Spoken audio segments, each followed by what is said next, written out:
থানাৰ ভিতৰত প্ৰহাৰ কৰিছিলে প্ৰহাৰ প্ৰথমতে ক'বলৈ সংগ্ৰহ কৰিছিলে কিন্তু প্ৰহাৰ এবাৰেই কৰিছিলে এক্সৰ লগাইছিলে হেণ্ডকাপ লগাই পেলাই নিছিলে তোমাক হয় হেণ্ডকাপ লগাই মেলি তাতে ৰছী হেণ্ডকাপত ৰছী বান্ধি ৰছী ধৰিছিলে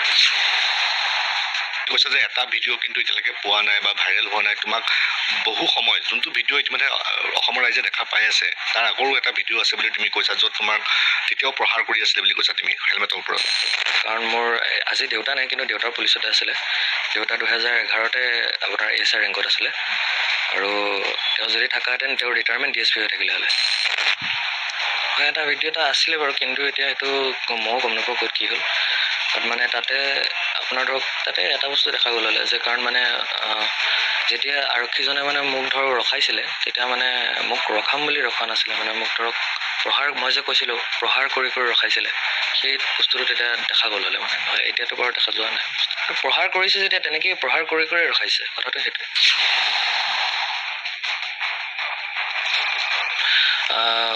যোৱাকালি যেতিয়া এইটো কথা সোধা গৈছিলে মোক তেতিয়া মই ইমান এটা কাৰো লগত তেতিয়া সময়ো পোৱা নাছিলোঁ কথা পাতিবলৈ বা নহ'লে একো বাৰ্তা কৰিবলৈ ধৰক মই একো পৰিয়ালবৰ্গৰ মানুহৰ লগতো কাৰো লগত একো কথা পাতিবলৈ একো সুযোগ পোৱা নাছিলোঁ আৰু কি কৰিম কি নকৰিম এনেকুৱা এটা অৱস্থাত আছিলোঁ মই পুলিচ ষ্টেচনৰ ভিতৰত যি হওক যি নহওক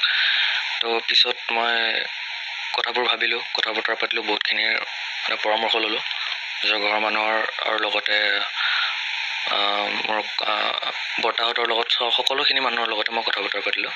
পাতি মেলি এতিয়া মই বৰ্তমান এটা সিদ্ধান্ত এটা লৈছোঁ তুমি এজাহাৰ দিবলৈ আহোঁতে তোমাৰ যিহেতু মই পাইছোঁ তোমাৰ লগত মই আছোঁ কথাটো হ'ল যে তুমি ভয় খাইছা কিন্তু ভয় কেলৈ খাইছা তোমাৰ শংকা কেলৈ হৈছে তোমাৰ ভয় কেলৈ খাইছা ভয় এতিয়া অকলশৰীয়া বুলিয়ে ক'ব পাৰোঁ নিজকে অকলশৰীয়া মানে এনেকুৱা এইটো ক্ষেত্ৰত অকলশৰীয়া বুলি কোৱা নাই মই দেখিছোঁ মানুহবোৰ মোৰ কাৰণে উঠি আহিছে কিন্তু মানে ধৰক এতিয়া মা এতিয়া মোৰ যি হওক অকলশৰীয়া মানে এতিয়া মোৰ দেউতা বুলিবলৈ নাই কিন্তু ভণ্টি এজনী আছে যোনজনী এতিয়া ইমান ডাঙৰ হোৱা নাই তো এইবোৰক লৈ যিহেতু আৰু লগতে মানুহজনো যিহেতু তেওঁ এজন থানাৰ OC হয় আৰু লগতে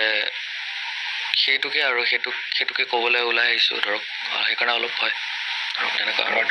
তুমি যিটো সিদ্ধান্ত লৈছা এজাহাৰ দিম বুলি তোমাৰ মা বা তোমাৰ ভণ্টি তোমাৰ পৰিয়াল থিয় হৈছে নিশ্চয় তোমাৰ লগত হয় মই এই সিদ্ধান্তটো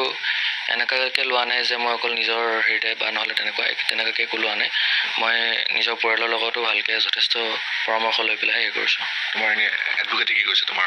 উকিলে কি কৈছে তোমাৰ তেওঁতো মোৰ মানে ধৰক গোটেইখিনি কথাটো বুজাই দিছে কেনেকৈ কি হয় কি নহয় কিন্তু মোক নৰ্মেলি মোক ছাপৰ্টে কৰিছে কাৰণ যি হওক বস্তুটো চবেই দেখা পাইছে কি হৈছে কি নাই হোৱা তোমাৰ মা যিহেতু আৰক্ষীতে কৰ্মৰত তুমি যিহেতু মায়ে তোমাক যেতিয়া কথাখিনি গম পাইছিলে তেতিয়া মায়ে কি কৈছে তোমাক প্ৰথম তেওঁৰ ৰিয়েকশ্যনটো কি আছিলে এতিয়া আৰক্ষী বুলিতো মই ক'বলৈ নোৱাৰিম কিন্তু এনেই মা হিচাপে মই ক'বলৈ গ'লে মায়ে গম নাপায় একো কথা যে মই ক'ত কি কৰোঁ কি নকৰোঁ কাৰণ ডিগ্ৰীটো কৰি থকালৈকে মায়ে গম পাইছিল যে মই ইয়াতে কিবা এটা হ'লেও কৰি আছোঁ বুলি বাট ভালকৈ গম পোৱা নাছিলে যে কি কৰোঁ কি নকৰোঁ আৰু লগতে মানে মই ঘৰৰ পৰা মই আগৰ পৰাই পইচাটোৰ কথাক লৈ অকণমান প্ৰব্লেম পাই আছিলোঁ তো ধৰক মই মনে হ'লেও মানে এই কামটো কৰি আছিলোঁ কিন্তু জনাব খোজা নাছিলে আৰু যে ঘৰত পিছত কিবা বেয়া পায় বা নহ'লে হেৰি কৰে বুলি শংকা কৰে বুলি কাৰণ এতিয়া ডেলিভাৰী বয় বুলি ক'লে এতিয়া মই মোৰ নিজৰে ধৰক অকণমান কেতিয়াবা আগতে কিবা এটা হেৰি হয় কিন্তু এতিয়া নাই আৰু বস্তুটো তেনেকুৱা তো ধৰক কিন্তু সেয়াই আৰু যিটো হয় আৰু নিশ্চয়কৈ জ্ঞানদীপ হাজৰিকাৰ যিখন ঘৰ আৰ্থিকভাৱে তেওঁ সচ্ছল নহয় যদিও তেওঁ যিহেতু পঢ়া শুনা কৰি আছিলে তেওঁ জীৱন সংগ্ৰাম কিন্তু তেওঁ কৰি আছিলে তোমাৰ মায়ে গম নোপোৱাকৈ তুমি যিহেতু কাম কৰি আছিলা নহয় জানো মাহঁতে গম পোৱা নাছিলে মই কাকো কোৱা নাই অকল দুই এটা মানুহে গম পাইছে যোনকেইটা মোৰ লগত মানে ধৰ কানেক্টেড থাকে আৰু তেনেকুৱা বাকী মোৰ ৰুমৰ তোমাৰ যিগৰাকী কালি আৰক্ষী বিষয়ে তোমাক যেনেকৈ আক্ৰমণ কৰে তোমাৰ হেলমেটৰ ওপৰত মাৰে তুমি কৈছা যে এটা ভিডিঅ' কিন্তু এতিয়ালৈকে পোৱা নাই বা ভাইৰেল হোৱা নাই তোমাক বহু সময় যোনটো ভিডিঅ' ইতিমধ্যে অসমৰ ৰাইজে দেখা পাই আছে তাৰ আগৰো এটা ভিডিঅ' আছে বুলি তুমি কৈছা য'ত তোমাক তেতিয়াও প্ৰহাৰ কৰি আছিলে বুলি কৈছা তুমি হেলমেটৰ ওপৰত হয় এটা ভিডিঅ' এটা আছিলে বাৰু কিন্তু এতিয়া সেইটো ময়ো গম নাপাওঁ ক'ত কি হ'ল বাট মানে তাতে আপোনাৰ ধৰক তাতে এটা বস্তু দেখা গ'ল হ'লে যে কাৰণ মানে যেতিয়া আৰক্ষীজনে মানে মোক ধৰক ৰখাইছিলে তেতিয়া মানে মোক ৰখাম বুলি ৰখা নাছিলে মানে মোক ধৰক মই যে কৈছিলোঁ প্ৰহাৰ কৰি ৰখাইছিলে সেই বস্তুটো তেতিয়া দেখা গ'ল হ'লে মানে নহয় এতিয়াতো বাৰু দেখা যোৱা নাই হয় এইটো কাৰণ মানে চিগনেল দিয়াটো আৰু ঘপককৈ নৰখাটো আৰু স্পীডত যোৱাটো এই তিনিটা বেলেগ বেলেগ কথা মই এতিয়া ছিগনেলটো দিছে কিন্তু মই পলাই যাম বুলি পলাই একদম ঘপককৈ নাইকিয়া হৈ যোৱা নাই মানুহটো মই লাহে লাহে স্কুটিখন লাহে লাহে গৈ আছিলোঁ আৰু তেনেকুৱা ক্ষেত্ৰত মানে একদম ধৰি টানি আনি তেনেকৈ গুচাই মেলি তেনেকৈ ৰখোৱা একো যুক্তি নাই সেইটোৱে মানে প্ৰহাৰ কৰিছে যেতিয়া তেনেকেই প্ৰহাৰ কৰি কৰি ৰখাইছে কথাটো সেইটোৱে মানসিকভাৱে বহুত হেঁচা পৰিছে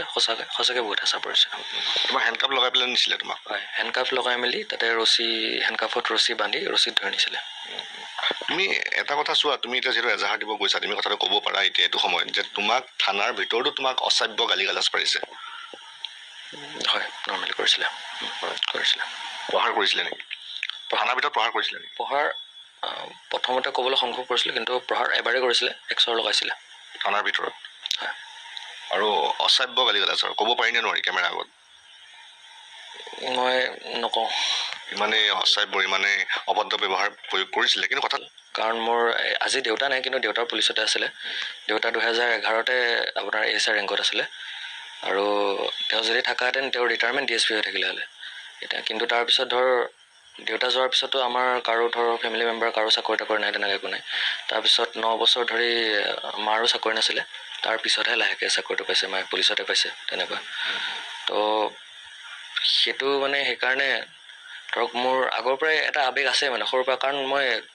ডাঙৰ এইটো বেটেলিয়ানত হৈছিলোঁ ডাঙৰ কুচুমতলা যোনটো পুলিচ বেটেলিয়ানটো আছে দলটো মই তাতে ডাঙৰ হোৱা চব পুলিচৰ মাজতে ডাঙৰ হোৱা মানে তেনেকুৱা বাকী পৰিয়ালত আৰু বেলেগ মানুহ আছে পুলিচ তেনেকুৱা আৰু সেইটো এটা ভাল ভাৱ আছিলে তোমাৰ সন্মান আছিলে ভালভাৱে আছিলে কিন্তু কালি যিটো ঘটনা হৈ গ'ল মানে সেই ঘটনাটোক লৈ মই ভিতৰি মানে কপি গৈছোঁ মানে পুলিচ বুলি কৈ দিলে এতিয়া এনেকুৱা কাৰণ মইতো কাকো কেতিয়াও একো কষ্ট দিয়া নাই মানে এইটো যেনেকুৱা মূলত কৰিলে